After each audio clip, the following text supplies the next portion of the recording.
It's 11 a.m. in the Bay Area, 2 p.m. on the West Coast, and also 2 p.m. in Milan, Indiana, home of the 1954 state champs that were the basis of the movie Hoosiers. And wherever you are, grab a cup of your favorite caffeinated beverage. It's time for coffee break. I'm Alex Jonathan Brown, Senior Content Strategist here at Iron Horse, and there is more data available, maybe than ever, to marketers, which does make turning those pretty numbers and graphs into actual, actionable data maybe trickier than it's ever been. And whether you're the one generating the reports or you're the one who gets them showing up in your email inbox, today we're going to do our best to help make sense of all of it. And to do that, we've got some guests. Making her return to coffee break after a bit of being away, it is Iron Horse Director of Marketing, Ellen Smalley, and maybe a debut. Hannah, have you joined us before? First timer. Great. You from Demandbase, their Director of Digital Marketing, Hannah Jordan. Hi, everybody. Hello. I'm happy to be back. We're so glad to have you back. So before we get started, Hannah, first time, tell us a little bit about yourself and Demandbase and kind of get us up to speed on what y'all are doing over there. Yeah, let's do it. So my name's Hannah. I'm based in Austin, Texas, where it's going to be 80 degrees this week. So very sorry to everyone up north because I've heard the same is not for you. But Demandbase is essentially an account-based platform that helps you go to market much more efficiently. So it's going to give you a lot of insights and data about what your accounts are doing out in the digital space, pull all of those insights into one place, and then connect to your CRM and marketing automation platform, and really give this holistic view of what the heck is going on. So that way you can take these insights and all this data and actually action on them, and bring your marketing strategy, your sales approach to life. So I get to call myself Customer Zero here at Demandbase. So I use Demandbase myself in my day in, day out, and then I get to use it to run all of our digital campaigns. So it's a pretty fun job that I do over here. Awesome. There's the reason why you kind of came to mind early when we were brainstorming this idea is if you're a person who thinks there is such a thing as too much data, Demandbase is a culprit. The amount of stuff you can get out of that is vast. So that's why we wanted to bring you in, because we've spent a lot of time looking at Demandbase info on our own. So I know we've got some charts, some reports that we're going to look at. But before we get into that, and we're kind of just thinking about marketing campaigns in general and really using this data to point us toward our goals, what do you see as a good starting point for, we're doing a campaign, we know we want it to be successful. How do we define that success? What is that goal gonna be for us? How do we go about kind of picking what that's going to be before we start the campaign, but definitely before we start looking at data to decide how well we're doing? Yeah, absolutely. And you set up my soapbox perfectly for me to get on. Essentially, everything I say that you run, it always has to go back to the audience. And so one thing that I talk to our customers a lot about is they'll take an audience that has never engaged with them before. They just essentially found these accounts. They were great fit accounts, and they ran a campaign against them and wanted to drive leads, which is fine and all. But if the first time that a company is going to interact with you and they click on an ad and go right to a form, they're probably not going to fill it out yet because they don't know you. They're not comfortable sharing their information, getting all the emails after that. So I always say, look at where your audience is, how warmed up and receptive are they to you, and kind of use that to base your goal. So if it's the first time, an account is ever going to see an ad from you, is hoping for a lead, the best outcome? Probably not. So really thinking about that account journey, where that account is in those journey stages, and then mapping your metrics based on what makes sense for that journey stage. And I think when we talked to you, Hannah, we were asking, how many campaigns are you running at one time? And the number was wild. And so tell us a little bit about that. How many campaigns do you have launched at one time? And then it goes to your point about the segmentation getting targeting. So I think that leads into why you have so many running, but tell us a little bit about that. And it really shows the vast experience that you have in this topic. Yeah, definitely. So in display alone, so in demand-based display, we have 156 campaigns live right now, which always kind of like terrifies people. The reason that we have so many is because, to your point, we get very segmented with our audiences. And this kind of ties back to how much data we have available on the platform, where we are segmenting audiences by the account segment. So basically different revenue bands, because that is going to tell us kind of the number of impressions that are needed, kind of the messaging. We look at journey stage then, so where they're at in that buying journey, typically top, middle, and bottom of funnel. We look at what product they're engaging with or showing intent on and use that to kind of define these different messaging tracks. We look at the persona based on the products. So we have ABX that both a salesperson can use and a marketing person can use. So based on the different personas within our people targeting, we also segment by that. And then finally, just geo, so breaking out by America and EMEA. All of that breaks down into 156 different campaigns, and then we have some customer campaigns factored into that too. So it sounds like a lot, but really the way we set it up is essentially we can kind of set it and not forget it, but accounts are going to run through these different campaigns as they progress in that buying journey without me having to do anything manually. So it's a big lift up front, but I would say like once you have that strategy in place, then it kind of runs for you. I'm super interested to get into some of the data and look at some of that to help us understand if you're seeing certain things, do you change it? Do you let it happen? Do you let it ride? Like what does that look like? And we'll talk about that. But one thing that we want to talk about is what paid media metric often goes overlooked? Like what are people not measuring that you think they should be? Oh, that's a great question. I would say one thing is this idea that goes a little bit beyond just a lead, right? And so we call it an R unqualified responses or a QR. And essentially what it looks at is, okay, what leads did you generate that were in our ICP? So there are certain revenue bands, certain industries, have certain technologies at them. And then also within that, are they our target persona?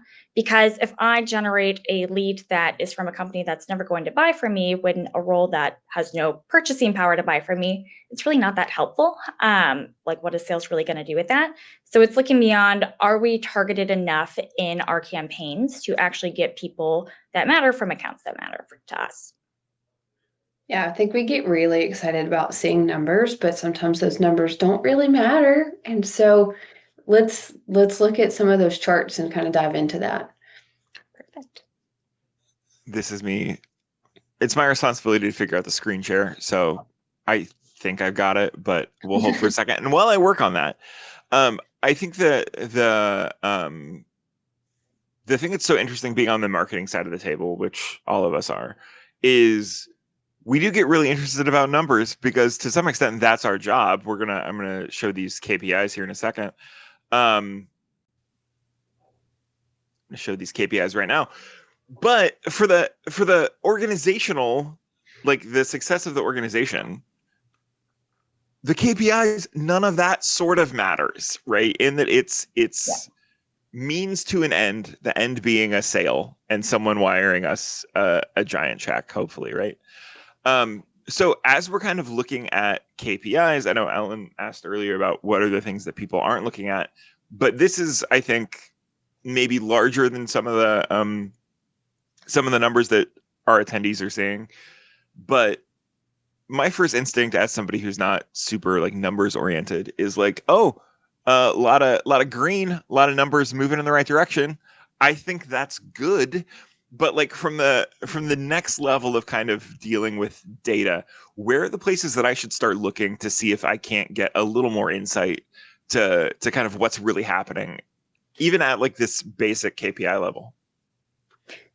Yeah, so I would typically say like this is the dashboard that I go and look at, typically daily, right? This is the make sure nothing is horribly broken kind of dashboard. And so what I also really like about it is it's actually comparing period over period, because kind of to your point, like, yeah, numbers are great. So if I went to my CMO and I said, our cost per conversion is $97, $98, she'd be like, okay, well, is that good? Is it bad? Like in reference to what? Last quarter, was it, $20 and now it's gotten really high? Like, is this an improvement? So I think having the context really helps to kind of drive some of this, relevancy into what these metrics are actually telling you. I think there's a great point in there too. At least I think most of us have been in that conversation where somebody asks you like, is this good? Especially if you're at an agency that's working in multiple industries. And so the thing that you do is you Google finance industry benchmark ads stuff or whatever.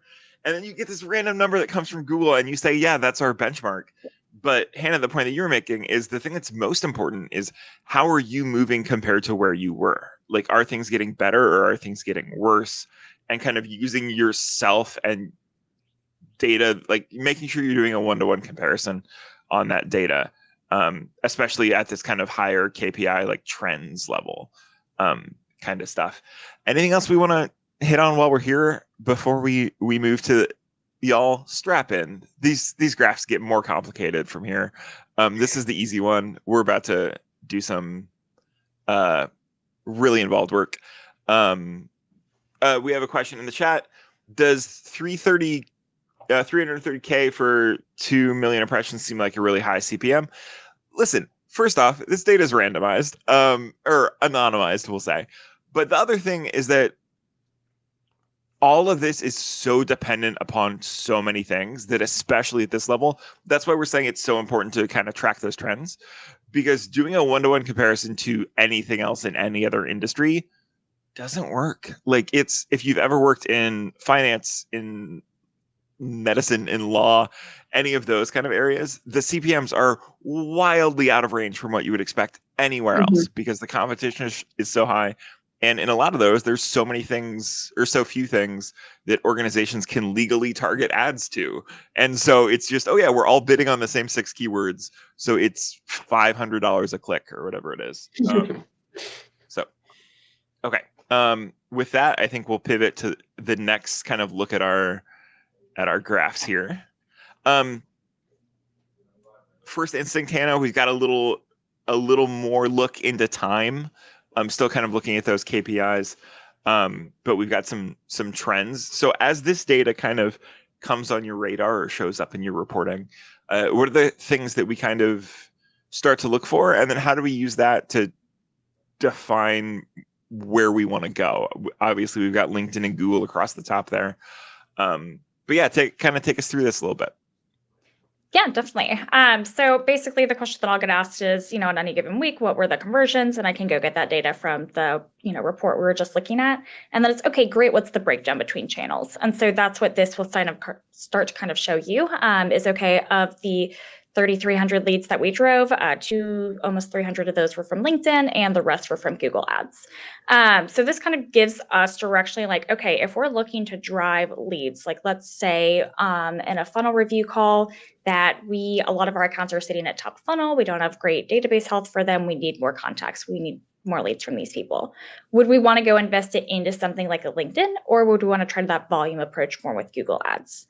Versus if maybe we get kind of like a better CPM from something like a LinkedIn, maybe there's specific audiences out there that we can't necessarily reach with Google. So maybe it's, hey, we have accounts that are, in the middle of funnel, they're engaging with us really well, but we want to push that a step forward. You can't get that targeted on Google Ads, so that is where we might want to go with something like LinkedIn. So this just kind of gives you that next level down view into, okay, here's overall performance. Now, what are the actual channels that are driving that? And performance over time is just, because I do get asked weekly, kind of what's the impact that digital campaigns have had. I can kind of go and show like, oh, okay, here's some of our trend data. If, responses are down, that makes sense because we're down in our lead volume that we're producing. Hannah, between LinkedIn or Google Ads, pick one of those and help us understand, how do you stand out from the noise?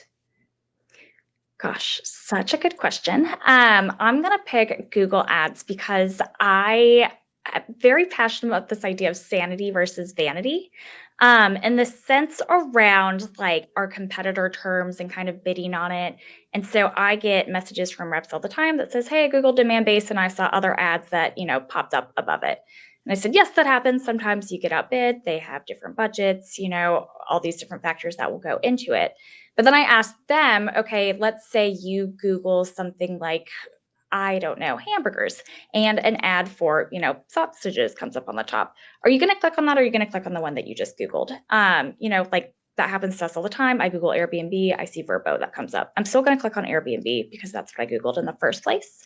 And so, yes, I get it. It's someone else above your brand, and that isn't awesome, but there's still a level of sanity to it where don't blow your budget trying to kind of like outbid your competitors, trying to save that number one space for yours, because in the end, people are typically going to, still click on the actual brand name that they looked at in the first place.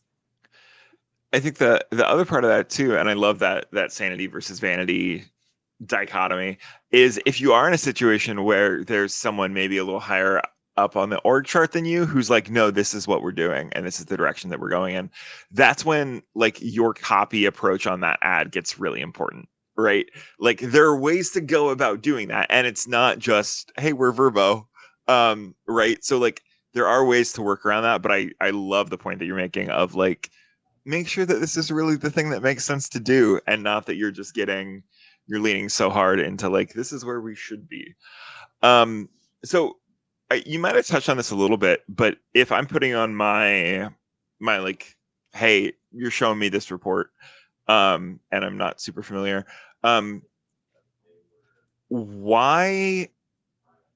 Okay, with the cost per conversion being so much cheaper than Google, you mentioned it before, it's worth just saying again, why is there any money at all going to LinkedIn? If I'm like controlling the budget here, like, is it just that the targeting is so much better in that space that you can really hone in on those? And then maybe the better question, how do you determine that mix and how much of your budget is worth going after that more targeted audience? Yeah, definitely. I think it will not surprise anybody on this call that, Google Ads, you just can't get as targeted in it, right? So I might have a much cheaper cost per conversion, cost per lead. I'm basically probably going to need 5 or 6 leads to come in for one of those to be from an account that I care about with a title that I care about, because I just don't really have control over who's coming in and converting on it. Yep. With something like a LinkedIn, I can specifically say, hey, target this account and these seniorities with these job titles, with these interests, get very specific. So when we start to think about, I need 5 leads from Google Ads to get a quality of 1 lead from LinkedIn, then the actual cost per becomes pretty much the same between the 2 channels. So that's a little bit of, how you have to take it that next step further kind of look. So again, like, yes, you got more leads for less cost on Google Ads, but not all leads are created equally. And that's where it's so important to like have conversations or include these explanations in your reports, especially the first time you're creating them, and not just throw data at people, because then you get questions like the ones I ask, which aren't always helpful for everybody. Anything else we want to do here before we move on to the next our next little reporting look? No, I think we can jump into the next. Perfect. So I told y'all it was going to get more complicated. Hannah, kind of walk us through everything that we're seeing here and help us start making sense of all of these lovely little Trivial Pursuit pies. Yes, if it's not obvious, I love data. I could nerd out about it all day long. I like to ask questions. So like, yes, we had this many leads. Okay, well then what channels were really driving those? What did that channel breakdown look like? Once we understand that, it's okay, what content within those channels is actually starting to drive this performance? And so this can really give us an idea of, what content is performing well in one channel versus in another. If we think about Google is typically like a lower funnel intent, versus something like a LinkedIn can be kind of more, people aren't necessarily on LinkedIn to get your content, so keeping it a little lighter.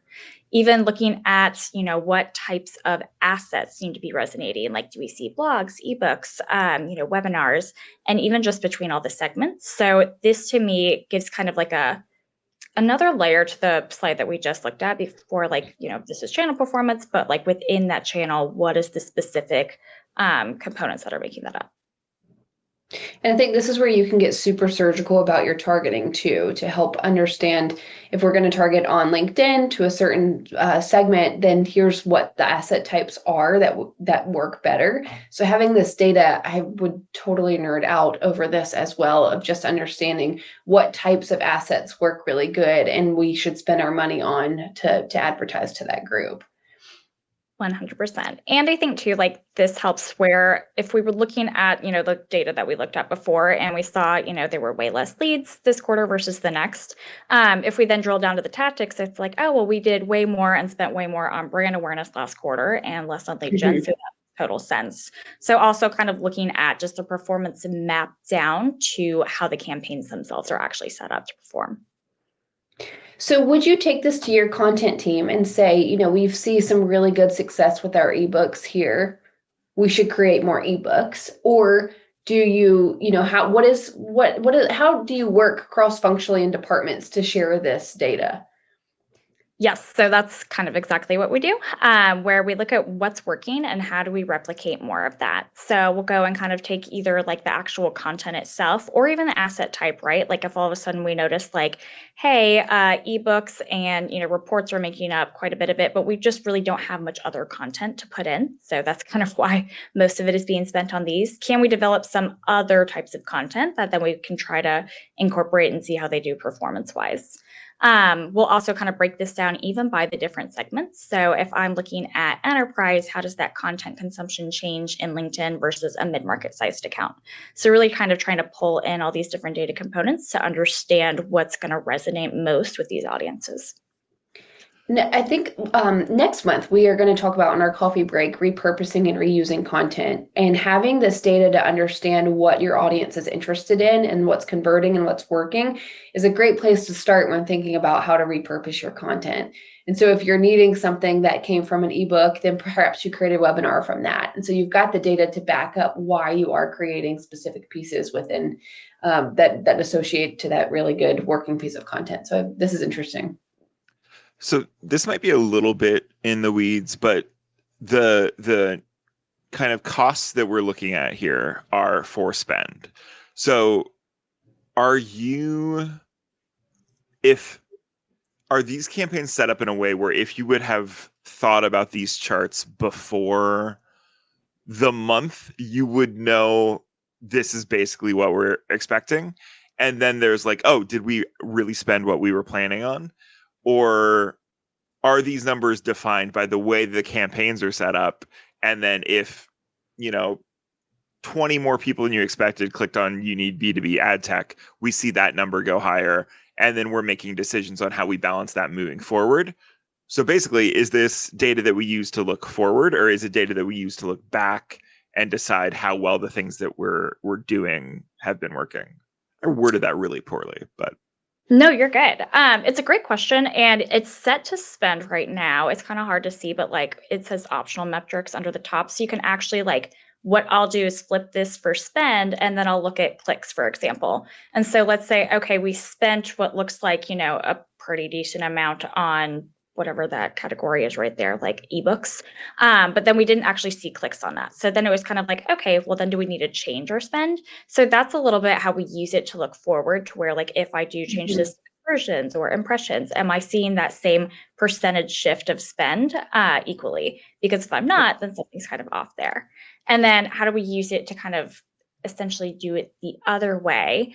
It's really, I plan out my campaigns content by looking at the pipeline attributed to specific pieces of content as well. And so, hey, did this generate pipeline last quarter that we ran it? Yes, no. If yes, was it a high enough percentage? Then we'll use it in this one going forward. So it's a little bit of like using the pipeline data kind of guide it. And then I use this to make sure like, okay, is that piece of content still performing in the quarter? And make changes as needed. Got it. Okay, I think we're moving on. Y'all, it gets more complicated from here. Look at all this data. So we got a lot going on. I think we've got slides to break out some of these individually, but just from what the kind of huge overview, we've got attributed pipeline by quarter, attributed close one by quarter, total qualified responses by channel, total qualified responses and investment by channel, total qualified responses by tier, person records acquired by channel, and person records acquired by qualification. Hannah, what?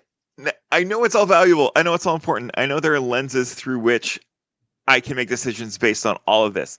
But like, who is seeing this? And where do you hope they start? So typically I and my team are looking at this, and the reason that, so like the two charts that you see at the top, those are my screenshot charts that I'm going to take to the CMO. Essentially what those are saying is how much pipeline that was generated in a given quarter was attributed to our digital touch points, and that's broken down by channel. As long as it's going up, that means I'm doing my job and I get to keep my job, essentially. It also helps me argue for more budget because look, it's going up, give me more money to invest, and it'll keep doing that.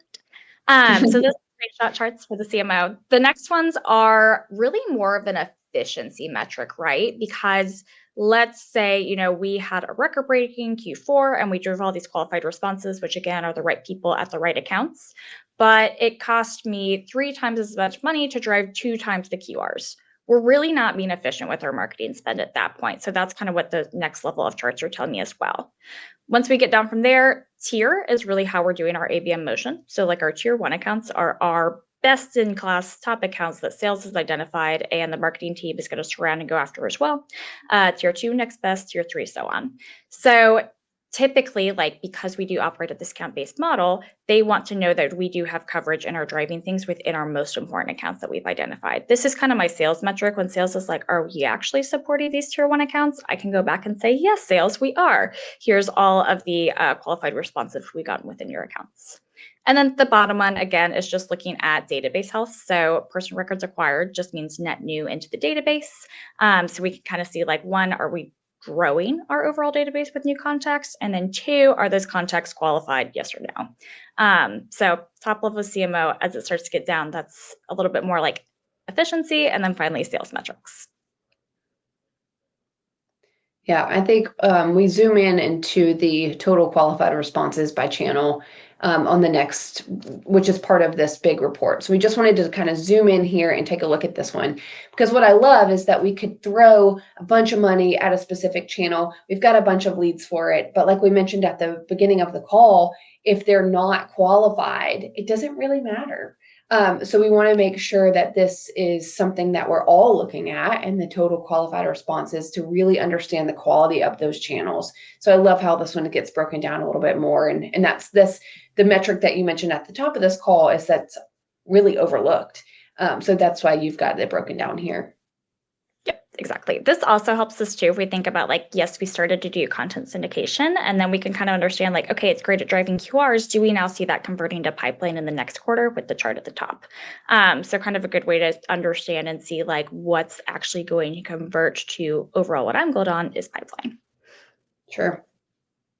And then the last one that we have here is the pipeline by quarter. So you were saying that it kind of flows into that to understand, okay, content syndication maybe is not the biggest on this chart. Maybe paid search is, so we should put some more money behind there. But tell us, how do you look at this? What are some decisions you make when looking at this chart? Yeah, so this kind of tells me, earlier, I think you asked a really great question too, like, how do you decide the different investment by channel? A lot of it does kind of come down to this data, where based on basically the total percentage that gets made up from digital, like here we can see, 2.3 or 4.2 was from paid search. So paid search does get a pretty solid amount of our budget. I want to say it's like 45%. Then we can kind of see, like, okay, if paid social was, 785, we'll just run up to $1 million, then that would get like 25%. So kind of understanding, if we invest X, is that going to translate into pipeline in a way that also makes the investment make sense? So that's a little bit what I use this data for as well. And then also just kind of understanding too, like, what is your overall business impact? Pipeline's a big one for sales. So really being able to show, hey, here are all the different levers we can pull if we're behind maybe in overall pipeline. If we need to be more targeted and specific, then let's maybe pull in, more budget for paid social where we can get to that account and person level targeting. So just a bunch of different ways to kind of slice and dice it and understand what's working and what's not. Ellen, we both did that. I'm about to say something at the same time, so I'll go first. So one thing we haven't talked about is, obviously, we've got attributable pipeline based on all these different channels. Where are you attributing this? Is this first touch? Is it where? And how do you decide which one kind of winds up in which? Because I assume some people are both, interacting with content syndication and display at some point. Ooh, we need a whole nother coffee talk for that. But I'll say at a high level, we're doing a custom multi-touch attribution model in which we look at 6 months prior to the opportunity opening. And then each touch point will get an attributed value based on how close it was to the actual opportunity opening. Math is fun. Yeah. And it really has been wild over the last little bit to see so many people figure out that like first touch probably isn't the like holy grail that you want it to be. And also frankly last touch a lot of the time it doesn't paint the full picture. So it's always interesting to see how people are creating maybe their own sort of proprietary solutions to doing the math and figuring out what works best.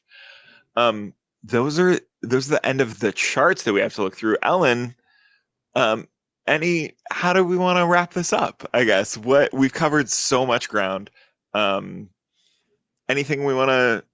discussion we want to wrap things up with? Yeah, I mean, I think if I am watching this, there's a ton of data that we went through, and it gave us some really good ideas on what to take to different departments. And so, Hannah, just give us 1 or 2 tips on how to really think about simplifying this, because what we looked at was a lot of data. So at the beginning, we talked about really honing in on those qualified responses. Do you have another tip for the audience just to say, okay, this might be really overwhelming, but start here first? Yes. I would say, oh gosh, 1 tip. I really like to base it on historical performance. So any past data that you can have to kind of like drive those future decisions. Again, I'm gold on pipeline. So like the biggest thing that I look at is I really don't look at lead volume.